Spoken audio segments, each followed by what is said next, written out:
It is time for another edition of Thoughts and Prayers. Today's Thoughts and Prayers go out to this guy, Mr. Chris Wright of Richmond, Virginia. Mr. Wright is a single father of 4 and a Trump supporter, a Trump fan. And I'm a Trump supporter. I'm a Trump fan. Well, obviously there's been things that's been going on that's brought that into question. What things, you ask? Well, Mr. Wright relies on government assistance for housing for him, his 4 kids, and their dog. And the Trump administration wants to limit assistance to only 2 years. And if that happens, Mr. Wright doesn't know what he'll do. Mr. Wright said, and if he did that, and if I was limited to 2 years, it would devastate me and my children. You see, Mr. Wright is disabled, and supposedly there will be an exemption, but who gets to make that call on who is disabled enough to receive an exemption? Mr. Wright would love to work, but he says with today's wages, he would still need help. And you've got to pay for rent and electric and everything else on top of food and all that other stuff. You cannot raise families doing that as a single family, as a single provider or anything. It's just not possible. So to summarize, Mr. Wright is a Trump supporter who only wanted to make America great again, to expose the corruption and cut out the freeloaders and the wasteful spending. It just never crossed his mind that he might be considered wasteful spending. I hope it works out for him. I really do. I'd love to help, but as Mr. Wright said, with the economy as it is, all I can offer is thoughts and prayers. Yep. Similar to other videos I've talked about this on, is that a lot of people are waking up. You know, people need to read the fine print, understand what they're voting for, who they're voting for, and I think this is a great case of one of those circumstances where people who voted for something specific are now feeling the pressure of why that might not have been a great idea. You know what I hate? I tell people I'm from West Virginia and they look at me like, oh, I guess I better stay away from you. Huh? Why are we doing that? In the big 2025, why are we doing that? Why are we being elitist and classist in 2025? Why are we doing that? I recently posted a video of my family Christmas party in West Virginia. You know what the comments say? If this were my family, I'd stay home. This looks unbearable. I'm uncomfortable. Hey man, that's my family. I wouldn't be welcome at your family Christmas party. Hey, you know why? You're not in my family. They look racist. You don't know them. What if I say your divisive language is giving MAGA? What then? What then? Everybody else who's not so quick to judgment? Grab a plate. Get a pepperoni roll. You know what I hate? And it's kind of funny how the same rumor can be satire for him, but dead serious for other people. You know, it's definitely a thing that people experience.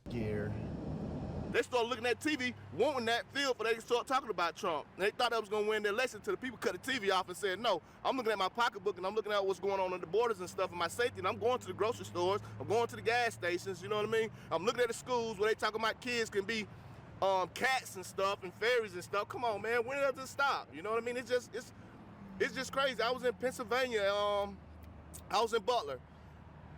And they talking about schools around in the area. I don't know exactly what town it was, but they was talking about kids got litter boxes in school. Like, come on, seriously?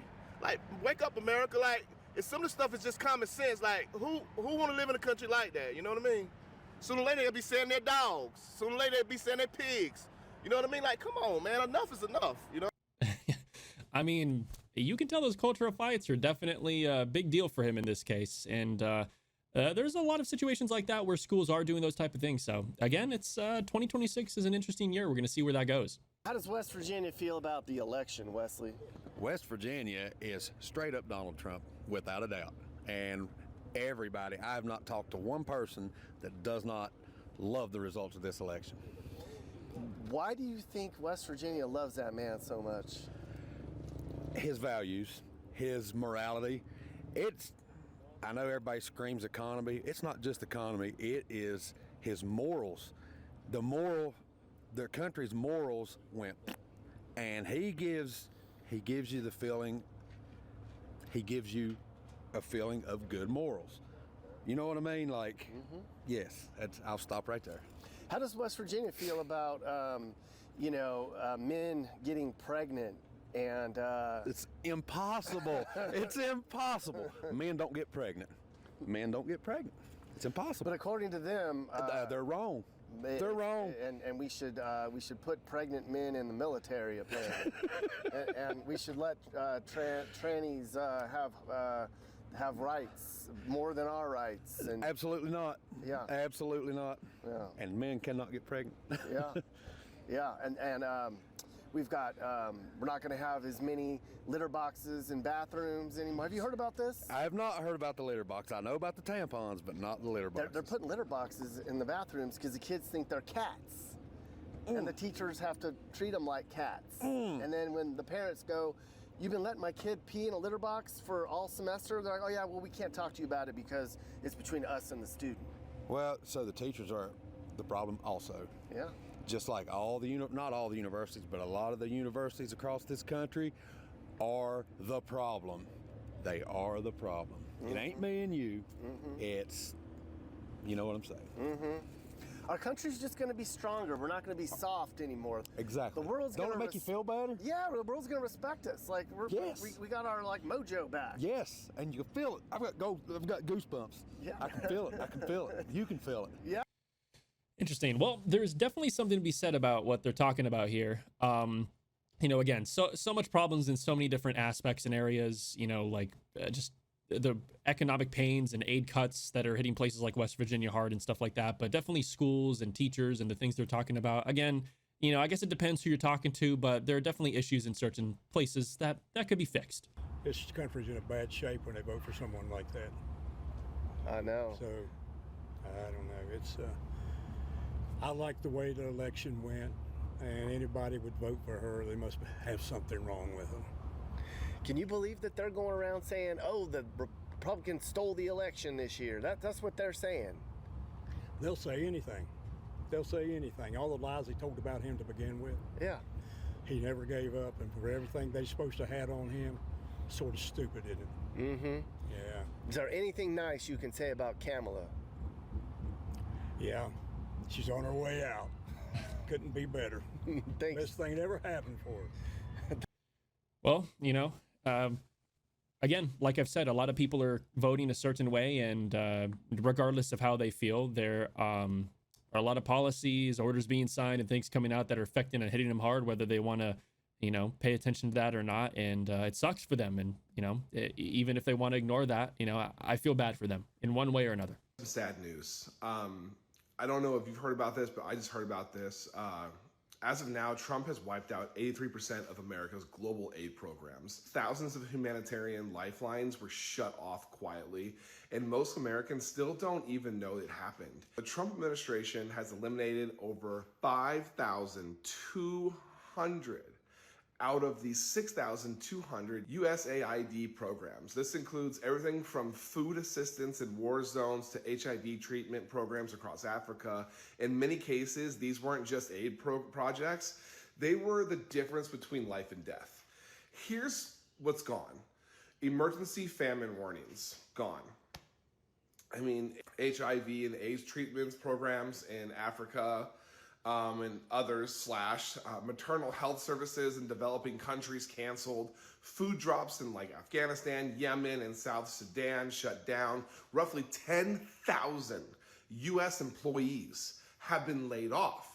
USAID has been folded into the State Department, with most field operations closed. Experts warn this could trigger a wave of disease, famine, and displacement in some of the world's most vulnerable places. And when America leaves a vacuum like this, China, Russia, Iran will fill it. That's not just a humanitarian failure, it's a geopolitical gift to our enemies. Trump isn't just scaling back aid, he's gutting America's ability to lead globally.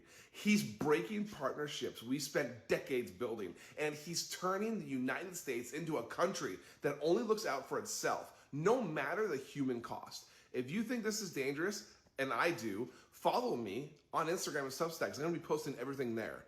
Come on guys, wake up. Yeah. It is pretty crazy. It's not just foreign handouts, right? It's like it really does end up saving lives and just keeping global problems from escalating or getting any sort of worse. So gutting them like that, for lack of better words, just really hurts vulnerable people and kind of hands influence to opposition, like he said. Some big news right now. The Trump administration has cut $90 million of congressionally appropriated funding for human trafficking organizations that are designed to protect survivors. A new Guardian investigation has revealed that the Trump administration has cut or has failed to give out $90 million in funding that puts survivors at risk of homelessness. It risks investigations being obstructed. It puts survivors at risk of homelessness, jail time, re-exploitation, and so much more, according to The Guardian and according to anti-trafficking advocates. This $90 million was appropriated by Congress. The Justice Department is supposed to give it to a number of organizations. They're refusing to do so. And it comes, as we all know, that this Justice Department is no fan of, clearly, survivors, given how they've treated survivors of the Epstein and Maxwell crimes. I'll provide you more updates as we get more information.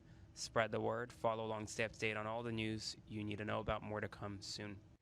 That's horrible, by the way. I actually didn't even know about this myself. Looks like this was posted about a month ago or so, roughly, a little bit more than a month ago. That's crazy. I didn't even know about that. You know, supporting people escaping trafficking is obvious basic humanity. So we should definitely be pushing to fund that, probably even more so. But hey, you know what? People voted how they voted, right? So super unfortunate. That's the end of the video. If you guys like this kind of content, these kind of updates, feel free to like the video and subscribe for more content like this in the future. Catch you in the next one.